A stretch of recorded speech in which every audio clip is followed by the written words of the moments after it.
श्री गणेशाय नमः। श्री जानकी वल्लभ श्री रामचरित्र प्रथम सोपान बालकांड। अक्षरों अर्थ समूहों रसो छंदों और मंगलों की करने वाली सरस्वती जी और गणेश जी की मैं वंदना करता हूँ।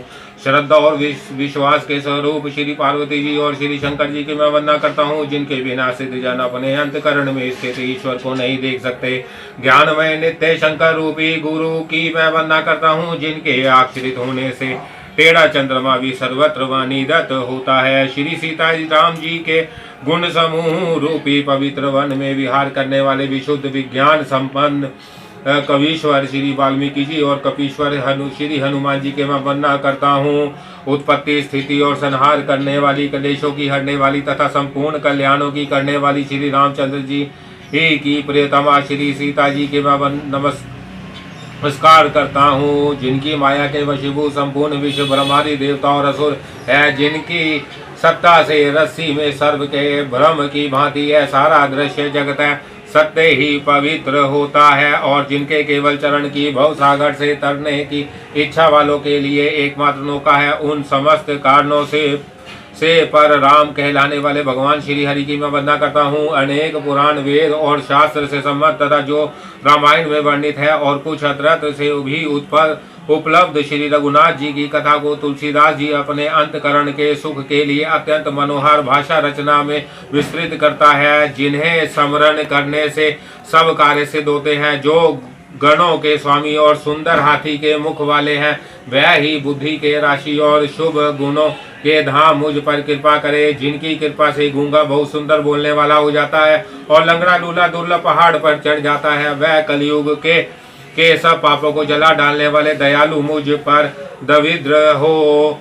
जो नील कमल के समान श्याम वर्ण है, पूर्ण खिले हुए लाल कमल के समान जिनके नेत्र हैं, और जो सदा क्षीर सागर में शयन करते हैं, वह भगवान मेरे हृदय में निवास करे। जिनका कुंद के पुष्प और चंद्रमा के समान शरीर है, जो पार्वती जी के प्रियतम और दया के धाम है, और जिनका दीनों पर स्नेह है, वह कामदेव का मर्दन करने वाले मुझ पर कृपा करे। मैं उन गुरु महाराज के चरण कमल की वंदना करता हूँ, जो कृपा के समुद्र और नर रूप में श्री हरि ही है, और जिनके वचन वहाँ मोह रूपी घने अंधकार के नाश करने के लिए सूर्य किरणों के समूह है। मैं गुरु महाराज के चरण कमलों की रज की वंदना करता हूँ, जो सुरुचि सुगंध तथा अनुराग रूपी रस से पूर्ण है। वह अमर मूल का सुंदर चूर्ण है, जो संपूर्ण भव रोगों के परिवार को नाश करने वाला है। वह रज सुकृति रूपी शिव जी के शरीर पर सुशोभित निर्बल विभूति है, और सुंदर कल्याण और आनंद की जननी है।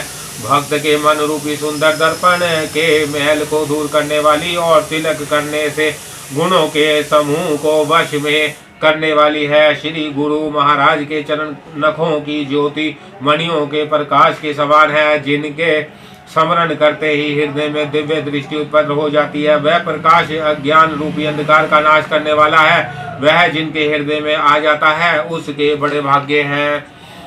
उसके हृदय में आते ही हृदय के निर्मल नेत्र खुल जाते हैं, और संसार रूपी रात्रि के दोष दुख मिट जाते हैं। एवं श्री राम चरित्र रूपी मणि और मन के गुप्त और प्रकट जहाँ जो जिस खान में है, वह सब दिखाई पड़ने लगते हैं। जैसे सिद्ध जन को नेत्रों में लगाकर साधक सिद्ध और सुजान पर्वतों वनों और पृथ्वी के अंदर कौतुक से ही बहुत सी खाने देखते हैं। दोहा पहला। श्री गुरु महाराज के चरणों की रज कोमल और सुंदर नैनामृत अजन है, जो नेत्रों के दोषों का नाश करने वाला है। उस अजन से विवेक रूपी नेत्रों को निर्मल करके मैं संसार रूपी बंधन से छुड़ाने वाले श्री रामचंद्र जी का वर्णन करता हूँ।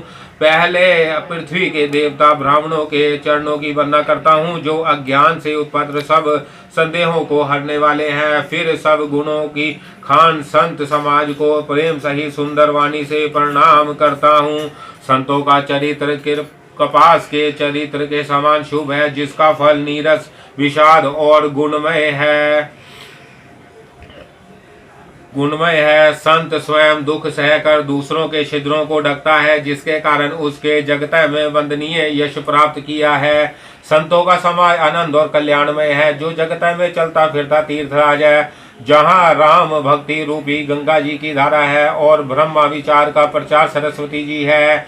विधि और निषेध रूपी कर्मों की कथा कलयुग के पापों को हरने वाली सूर्य कन्या यमुना जी है और भगवान विष्णु और शंकर जी की कथाएं त्रिवेणी रूप से सुशोभित है, जो सुनते ही सब आनंद और कल्याणों की देने वाली है। अपने धर्म में जो अटल विश्वास है वह अक्षयवट है और शुभ कर्म ही उस तीर्थराज का समाज है। वह सब देशों में सब समय सभी को सहज ही में प्राप्त हो सकता है और आदत पूर्वक सेवन करने से कलेशों को नष्ट कर। तीर्थराज अलौकिक और अकथनीय है, एवं तत्काल फल देने वाला है, उसका प्रभाव प्रत्यक्ष है।